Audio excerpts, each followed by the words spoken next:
ಮೊದಲಿಗೆ ಎಲ್ರಿಗೂ ನಮಸ್ಕಾರ. ತುಂಬ ಸಂತೋಷವಾದಂಥ ವಿಚಾರ ಒಂದು, ಯಾಕೆ ಅಂತಂದರೆ ಒಬ್ಬ ಪಾತ್ರಧಾರಿ ನಾನು ಎಂಥ ಪಾತ್ರಗಳನ್ನು ಬೇಕಾದರೂ ಮಾಡಬಲ್ಲೆ ಅನ್ನೋದಕ್ಕಿಂತ ಒಬ್ಬ ನಿರ್ದೇಶಕ ಇವನು ಇಂಥ ಪಾತ್ರಗಳನ್ನು ಮಾಡಬಲ್ಲ, ನಾನು ಮಾಡಿಸ್ತೀನಿ ಅನ್ನೋ ಕಾನ್ಫಿಡೆನ್ಸ್ ಇಟ್ಕೊಂಡು ನನ್ನಂಥವ್ರನ್ನ ಆಯ್ಕೆ ಮಾಡಿ ಇಂಥ ಸಿನಿಮಾದಲ್ಲಿ ಆಗೋದಕ್ಕೆ ಅವಕಾಶ ಕೊಟ್ಟಂಥ ನಿರ್ದೇಶಕರಿಗೆ ನಾನು ತುಂಬ ಥ್ಯಾಂಕ್ಸ್ ಹೇಳಬೇಕಾಗುತ್ತೆ. ಯಾಕೆ ಅಂತಂದರೆ ನಮ್ಮ ಕನ್ನಡ ಚಿತ್ರರಂಗ ಕಂಡಂಥ ಅತ್ಯುತ್ತಮ ಟಾಪ್ 1 ಡೈರೆಕ್ಟರ್ಗಳಲ್ಲಿ ಒಬ್ಬರಾದಂಥ ನಮ್ಮ ಹೇಮಂತರಾವ್ ಈ ಚಿತ್ರದ ನಿರ್ಮಾಪಕರು. ಅವರು ನನ್ನ ಮೇಲೆ ನಂಬಿಕೆ ಇಟ್ಟು ಈ ಪಾತ್ರವನ್ನು ಮತ್ತು ನಮ್ಮ ಜನಾರ್ದನ್ ನಂಬಿಕೆ ಇಟ್ಟು ಈ ಪಾತ್ರವನ್ನು ನನಗೆ ಈ ಸಿನಿಮಾದಲ್ಲಿ ಕೊಟ್ಟರು. ನಾವು ಅದನ್ನು ಅತ್ಯುತ್ತಮವಾಗಿ ನಿಭಾಯಿಸಿದ್ದೀವಿ ಅಂತ ಅನ್ಕೋತೀನಿ. ಈಗ ನಾನು ಅನ್ಕೋತೀನಿ, ಯಾಕೆಂದರೆ ಇವರ ಆಯ್ಕೆಯಲ್ಲಿ ನಾನು ಇವತ್ತಿಂದ ನಾನೊಬ್ಬ ಒಳ್ಳೆಯ ನಟ ಇರಬೇಕು ಅಂತ. ಸೊ ಹಾಗಾಗಿ ನೀವಿಬ್ಬರಿಗೂ ಥ್ಯಾಂಕ್ಸ್. ನನ್ನ ಮನಸ್ಸಿನ ಭಾವನೆಯಲ್ಲಿ ಅದೇ ಹೇಳ್ತಾ ಇದೆ, ನಾನು ನಿಜವಾಗ್ಲೂ ಒಳ್ಳೆಯ ನಟ, ಯಾಕೆಂದರೆ ಇವರು ಆಯ್ಕೆ ಮಾಡಿದ್ದಾರೆ ಅಂದಮೇಲೆ ಖಂಡಿತವಾಗ್ಲೂ ನನಗೆ ಈಗ ಆತ್ಮವಿಶ್ವಾಸ ಜಾಸ್ತಿ ಆಗಿದೆ.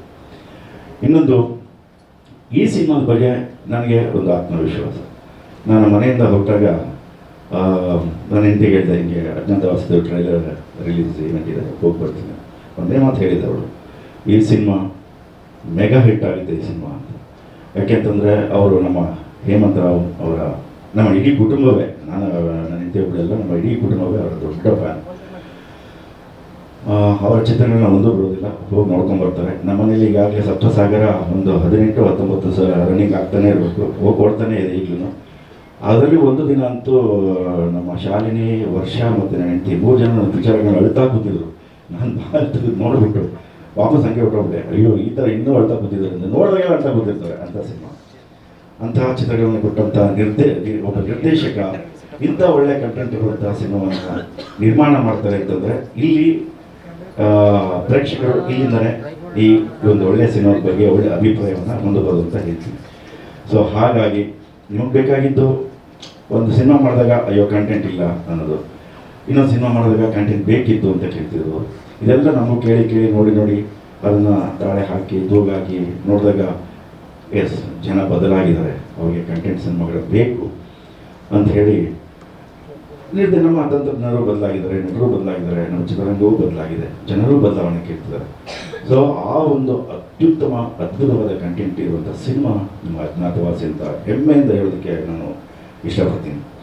ಯಾಕೆಂದರೆ ಈ ಸಿನಿಮಾದಲ್ಲಿ ನಮ್ಮ ಜನಾರ್ದನ್ ಡೈರೆಕ್ಟ್ ಮಾಡುವಾಗ ಒಂದೊಂದು ಸೀನಲ್ಲೂ ಕೂಡ ನಾವು ಅಭಿನಯಿಸುವಾಗ ನಮಗೆ ಗೊತ್ತಿಲ್ಲದಂಗೆ ನಾವು ತಲ್ಲೀನರಾಗ್ತಿದ್ವಿ, ಇನ್ವಾಲ್ವ್ ಆಗ್ತಿದ್ವಿ. ಅಲ್ಲಿ ಒಂಥರ ಮಾಮೂಲಿ ನಮ್ಮ ಚೇಷ್ಟೆ ಪಾತ್ರಗಳನ್ನ ಬಿಟ್ಟು ಇಲ್ಲಿ ತುಂಬ ಸೀರಿಯಸ್ ಆದ ಪಾತ್ರಗಳನ್ನ ಮಾಡುವಾಗ ನಮಗೆ ಗೊತ್ತಿಲ್ಲದಂಗೆ ಆಂಗಿಕವಾಗಿ, ಮೌಖಿಕವಾಗಿ ಗೊತ್ತಿಲ್ಲದೆ ಆಟೋಮೆಟಿಕಾಗಿ ಎಕ್ಸ್ಪ್ರೆಷನ್ ಬರ್ತಾನೆ ಇರೋದು. ಆ್ಯಂಡ್ ಆ ಸಿನಿಮಾದ ಶಕ್ತಿ ಎಷ್ಟಿದೆ, ಎಷ್ಟು ದೊಡ್ಡ ಕಂಟೆಂಟ್ ಇರುವಂಥ ಸಿನಿಮಾ ಇದು ಅಂತ ನಮಗೆ ಅಭಿನಯ ಮಾಡುವಾಗಲೇ ಗೊತ್ತಿತ್ತು. ಸೊ ಅದರಲ್ಲೂ ನಮ್ಮ ಜನಾರ್ದನ್ ಚಿಕ್ಕಣ್ಣ ಸ್ವಲ್ಪ ಸ್ಟ್ರಿಕ್ಟು, ಒಂದು ಡೈಲಾಗು ಬಿಡೋಲ್ಲ. ನಾನು ಏನು ಜನ ಒಂದು ಬಿಡಲ್ಲ, ಅಯ್ಯೋ ಬಿಡಲ್ಲ ಹೇಳೋ ಅನ್ನೋರು ಇವರು ಇಲ್ಲ ಸರ್, ಅದು ಹಂಗೆ ಬಿಡಬೇಕು. ಸೊ ಅದೆಲ್ಲ ಒಂಥರ ನೆನೆಸ್ಕೊಂಡಾಗ ಈಗ ಒಂದು ನಮ್ಮ ಜೀವನದ ಆಲ್ಬಮ್ನಲ್ಲಿ ಒಳ್ಳೆ ಮೆಮೊರಿ ಆಗಿರುವಂಥ ಸಿನಿಮಾ ಇದಾಗುತ್ತೆ. ಯಾಕೆಂದರೆ ನಾನು ಇಷ್ಟು ಸಿನಿಮಾಗಳಲ್ಲೇ ಅಭಿನಯಿಸಿದ್ದೀನಿ. ನಾನು ಅಭಿನಯಿಸಿದಂಥ ಅತ್ಯುತ್ತಮ ಚಿತ್ರಗಳಲ್ಲಿ ಅಜ್ಞಾತವಾಸಿ ಕೂಡ ಒಂದು. ಸೊ ಹಾಗಾಗಿ ಈ ಸಿನಿಮಾದ ಬಗ್ಗೆ ಹಾಗೆ ನಾವು ಹೇಳ್ದಂಗೆ ನಾವು ಭಾವನೆ ಹೇಳ್ದಂಗೆ ಸಕ್ಸಸ್ ಮೀಟಲ್ಲಿ ಇನ್ನೂ ಮಾತಾಡ್ತೀವಿ, ಇಲ್ಲಿ ಸ್ವಲ್ಪ ಮಾತಾಡಿರ್ತೀವಿ. ಸೊ ಹಾಗಾಗಿ ನಾವು ಮಾತಾಡೋದು ಇನ್ನೂ ಬಾಕಿ ಇದೆ. ಅದಕ್ಕಿಂತ ಮುಂಚೆ ಮಾತಾಡಬೇಕಾಗಿರೋರು ನಮ್ಮ ನೆಚ್ಚಿನ ಕನ್ನಡ ಚಿತ್ರರಂಗವನ್ನು ಆರಾಧಿಸುವಂಥ ಚಿತ್ರ ಆರಾಧಕರು, ಸಿನಿಮಾ ಪ್ರೇಮಿಗಳು. ಈ ಸಿನಿಮಾವನ್ನು ಬಂದು ನೋಡಿ, ಎಂಜಾಯ್ ಮಾಡಿ, ಹರಸಿ, ಆಶೀರ್ವದಿಸಿ. ಯಾಕೆಂದರೆ ಸೀಟಿನ ತುದಿಯಲ್ಲಿ ಕೂತ್ಕೊಂಡು ನೋಡುವಂಥ ಸಿನಿಮಾ ಇದಾಗಿರುತ್ತೆ. ಯಾಕೆಂದರೆ ತುಂಬ ಅತ್ಯುತ್ತಮ ದಿ ಬೆಸ್ಟ್ ಕಾಂಬಿನೇಷನ್ ಈ ಸಿನಿಮಾದಲ್ಲಿ ಕೆಲಸ ಮಾಡಿದ್ದಾರೆ.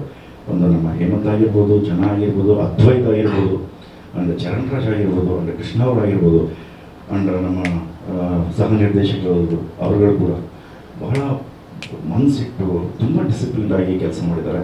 ಯಾಕೆಂದರೆ ಈ ಸಿನಿಮಾವನ್ನು ಜನಕ್ಕೆ ಒಪ್ಪಿಸ್ಬೇಕು, ಅವ್ರು ಒಪ್ಪಲೇಬೇಕು ಅನ್ನೋ ಕಾರಣದಿಂದ. ಸೊ ಹಾಗಾಗಿ ನಿಮ್ಮೆಲ್ಲರಿಗೂ ಕುತೂಹಲವನ್ನು ಹೆಚ್ಚು ಮಾಡುವಂಥ ಒಂದೊಂದು ಸೀನ್ಗಳು ಕೂಡ ಈ ಸಿನಿಮಾದಲ್ಲಿದ್ದಾವೆ. ಸೊ ನೀವು ಬಂದು ಸಿನಿಮಾ ನೋಡಿದಾಗ ಡೆಫಿನೆಟಾಗಿ ಎಂಜಾಯ್ ಮಾಡ್ತೀರಾ, ಹರಿಸ್ತೀರಾ, ಆಶೀರ್ವಾದ ಮಾಡ್ತೀರಾ ಅಂತ ನಾನು ನಂಬಿದ್ದೀನಿ. ಬನ್ನಿ ನೋಡಿ, ಹರಿಸಿ ಆಶೀರ್ವಾದ ಮಾಡಿ. ಥ್ಯಾಂಕ್ ಯು ವೆರಿ ಮಚ್ ಎಲ್ಲರಿಗೂ.